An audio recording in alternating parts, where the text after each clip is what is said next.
guys, and welcome to our Japanese garden escape. I'm Teresa, and today I'll be working on our azaleas.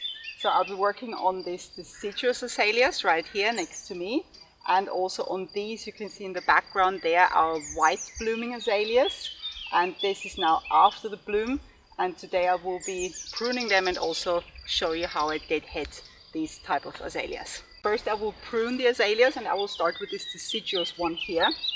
And the tools I'm using today are these secateurs. They're a bit smaller ones. They have a narrow tip. And then I also have for the other azaleas these kind of longer shears, really. So we'll see what we're going to be using today. So with this deciduous azalea here, I'm not going to do a lot. I just want to prune off a few long growing branches like this one here, because if you look at the overall shape, they don't really fit into the picture anymore, and we want to keep the size to about here. Azaleas, they grow in a way that this is the growth from last year, and then they build the blossoms here before they actually get their leaves, the deciduous ones. And then once the blossom is gone, they will get their leaves, and you see they're coming out here, so from the blossoms. And oops, this one just broke off, doesn't matter. And so with this one here, what I will prune away is I will go all the way down to where this branch came from. That's about down there, and I will prune this entire branch off. That's the first step here. There we go, because that takes this really long branch away. Next one is this one here, and also this one. This is also a bit too tall compared to the rest of the plant, and so I will do the same here and prune away down here. Good, that looks quite nice. And then we have this one here. Here we'll just take off that one. This one is a little bit too tall, but I'll leave that for this year. And the last one is the one back there. And I'll just step in. So also here I'm taking off the entire branch. Like this. Okay, let's have a look how that looks. That looks quite good. And I think I will leave it at that, or actually I may take this one off, because this will give a nicer picture. You see, also here with azaleas, like I do with the maples, that you expose a little bit of the branch structure. And with this one here, you see that branch being here kind of hides the branch structure behind it. So I'm also going to take this one off. And so if I bend it away carefully, then you see that this looks a lot better. So let's do that.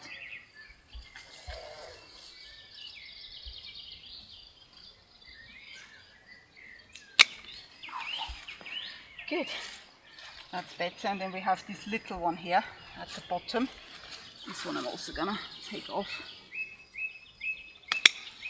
Okay, so that looks good. Here we got some dead ones, oh dear, but this will grow out again. Okay, I think that looks quite nice. Actually, this one here also I'll take away. It's also too long, and this one at the front here. And I will actually cut this here and see if they tend to grow out from older wood, these azaleas, so we'll see if something is coming out here. Alright, that's the pruning done now.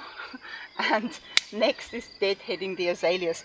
So the reason why I deadhead, especially with these deciduous ones, you can see they have really, or had really big blossoms. You can see how many dry ones there are, and we did post some pictures on Instagram. This is the pink blooming one.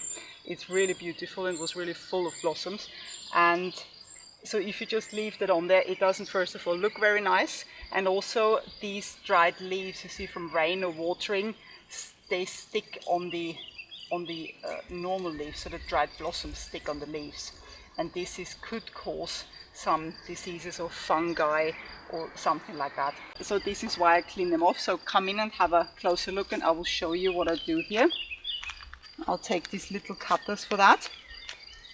And what normally happens, if you look at these blossoms. First of all, they build also seeds here, start to build seeds, and we do not really want it. I mean, plants are made by nature to build seeds, that's fine, but a lot of energy from the plant goes into building seeds instead of growing and building new blossoms for the next year.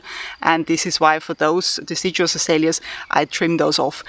I have to be always careful because you can see here that new leaves are coming out. So they, like for Rhododendron, for example, the leaves will start to come out underneath the blossoms, or where the blossoms were, after the bloom. So this is why what I do with these deciduous ones, I usually, sometimes they come off anyway, like you see here, but I'll just basically grab them and do just above where this part here starts, where the blossoms are coming out, and just do one cut. And that's it really. So this doesn't damage any of these new leaves coming out. And it makes sense with those. I wait until the new leaves, so all the green ones you can see here, this is all growth from this year. And I always wait with deadheading until these leaves are a little bit stronger. Because what happened just there at the beginning, as you saw, I touched it a little bit and it broke off. So I want to avoid that. So this is what I'm gonna do with this one. And I'll just keep going and clean up this entire azalea. Also, one tip actually, what I find, doing this when it's really dry.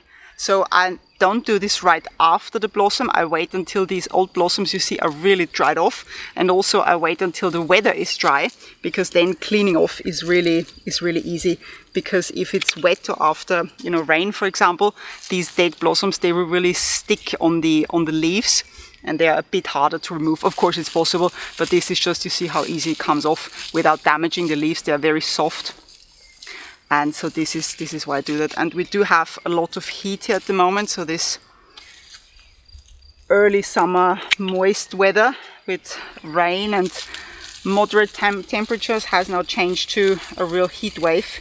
So we have about between 30 and 35 degrees centigrade here every day. That's between 90 and 95 Fahrenheit. And we do not have any rain. And that's, I can't remember the last summer where we didn't have any rain. Normally here in summer, we are lucky in that we have heat, so the temperature is normal for summer, but we get like a thunderstorm every other day, so the watering of the garden is done. But this year, I'm watering the garden every other day, which takes us about 2 hours to do. We do not have a drip system installed because it's a bit tricky for our garden. So this is why we water by hand, but again, normally we don't even have to do that, maybe in spring when it's dry. But this year it seems we have to. And we collect rainwater, and we also have an old well in our plot, so this is how we water our plants.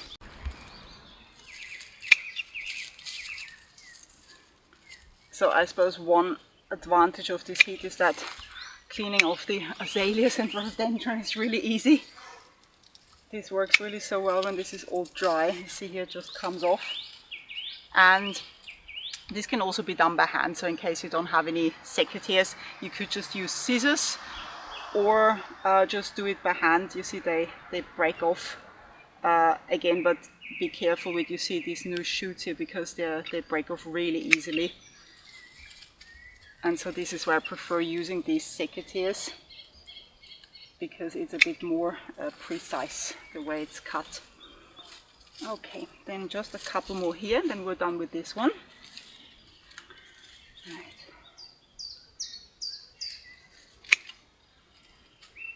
There was one more big branch at the back here that I trimmed away. That wasn't visible from the other side, because I don't want this one to grow into the maple here, really. And I've actually, in our garden here, not pruned any of the deciduous azaleas yet. So that's the first time or the first year where I start to prune them, because they now have a size where we say this is a good size to have also for the future. So we don't really want those a lot taller. We got some more up there towards the front of the house, and also there's one at the pond also of those. We posted some pictures, they're white blooming ones. Okay, now let's get on to these azaleas. So all the ones you can see here, they are evergreen azaleas. They bloom in white. And also here, I do the same as I explained for the deciduous ones, that I wait until the blossom is really completely dried off. Because what that does is that you can pull these dried blossoms off easily, you see, just like that. Also these azaleas, they do build seeds, you see here. And I used to, when they were small and when we had fewer azaleas, I used to actually cut them off or just pinch them off. But that took me, as you can imagine, a very, very long time. So these days I'm not doing that. I'm just taking off the dead blossoms, also for the same reason as for the deciduous ones, because it doesn't look very nice. First of all, they start to stick on the leaves, so especially when after watering or when it rains a lot. And also here this could cause some fungi or some other diseases. So this is why I take them off. And what I do, this is why I wait until they're completely dried off. And also here the new shoots, they come out the same way as on these. It's just here's a bit harder to see because they're shorter. But also here I wait until the new shoots are a bit stronger, because otherwise they break off so easily.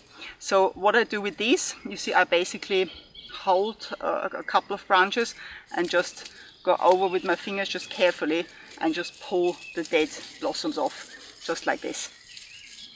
So I may not catch every single dried blossom, depending on how easy they come off, and I made the experience that depending on azalea type, they may or may not come off that easily. It depends a bit on what shape the blossom had. But these, you see, this is really coming off. It takes a little bit to do that, so it needs a little bit of patience, but it's worth it because it will look really, really nice and clean afterwards. So, and this is what I will do with all these azaleas. And after this is done, I will prune these azaleas. But let's do the cleaning up first. So you see here in the close-up, I just pull them off with both hands. And again, it leaves the seed stays on there that it builds. They do not necessarily build seeds from every blossom, but from a lot of them. And also here the plant is putting the energy into the seeds as opposed to growing. But again, this is how it was made originally by nature. So I consider that okay to leave the seeds on, especially for those, because I don't want to be picking every single one off. Since we're pruning these azaleas this year, I will be also pruning some of the seeds away anyway.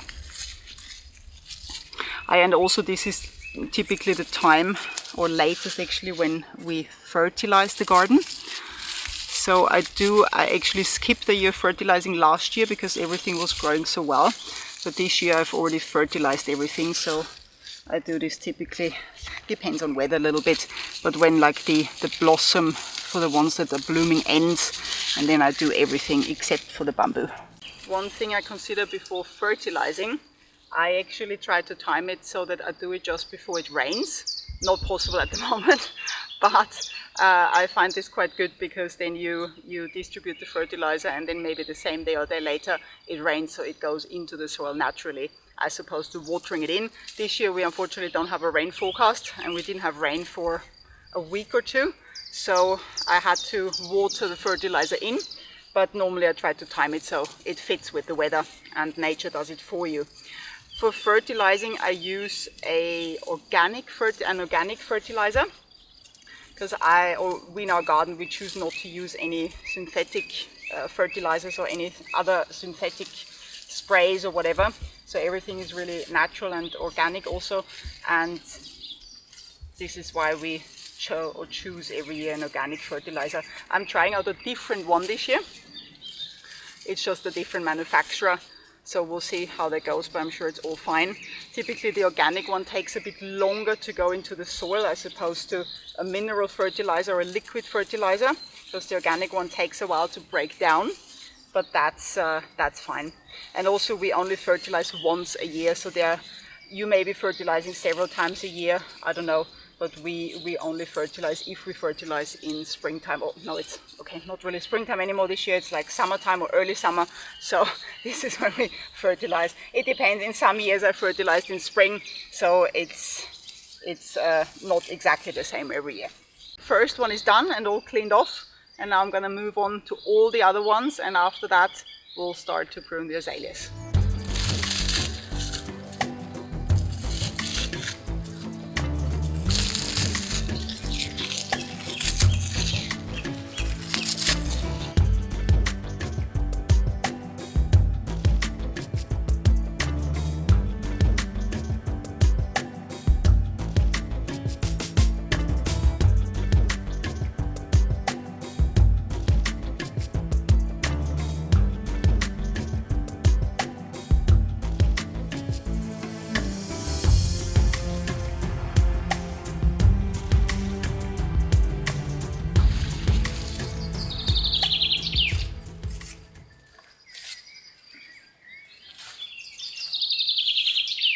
I'm done with the cleaning off, deadheading, so it looks quite good. And the next step is to prune those azaleas. This is the first time I'm pruning these azaleas in the garden because so far they have not been big enough. So we planted them a few years ago and we just let them grow. And now it's really time to prune them. And what we want to achieve here is basically not seeing the single plants anymore. So you can see this is one, that is one, this is one, and so on. But also you can see that they're starting to grow together. And I want to start pruning them now so that this is one entire plant of azaleas, so to say. So, and I will shape them in a way that it kind of flows with the mound. So this is going up back here, and I will try to shape this also that it fits together. Wave of azaleas, that's a good term. Adam just said it off camera. Perfect. Let's get started. So I'm going to use these longer shears, I suppose you could say, and I will start with this one here. So what I want to achieve here is, so here's the pathway, and we're going uphill here a little bit. So I want to start low here and then slowly start getting a bit higher with the azaleas. This time I will not cut like every single branch exactly, so that means I'll probably will be cutting into some of the leaves, but that's fine. So I'll just do a rough cut with these shears to the approximate size where I want them to have. So they do not have an even like top yet, because they haven't been pruned yet. Once they establish that, then it will be easier to prune them, and I can use the larger shears as well.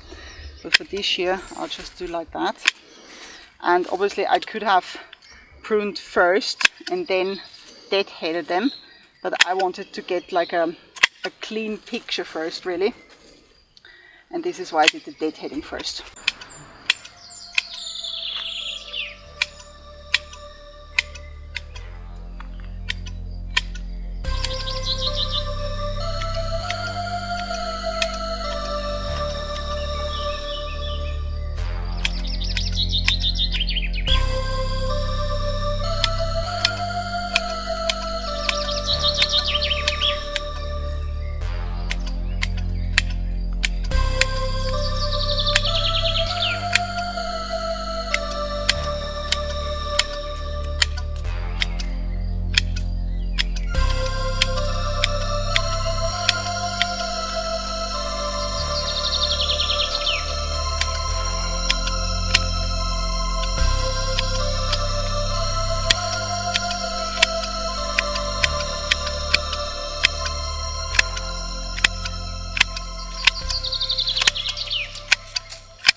Okay guys, that's done. That is actually a pretty quick job doing that with these shears. This worked really well. And you saw me working my way from down there all the way up. And what I was trying to do is combine all the azaleas, like Adam said, the wave of azaleas. So, and I was trying to keep the shape natural, so I didn't want to form any round kind of shapes. I just really want them to grow together even more naturally, and hopefully shortening them or pruning them now will encourage even more growth and even denser growth. So this is what I started to work on with these azaleas, because they hadn't been pruned before. So I'm quite happy with the result.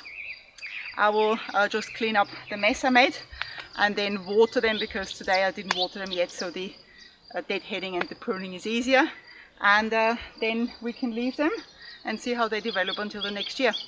Okay guys, that's all for today. I hope you enjoyed the video. Please give us a like if you did. Thanks for watching and don't forget to subscribe to our channel. See you next time. Bye!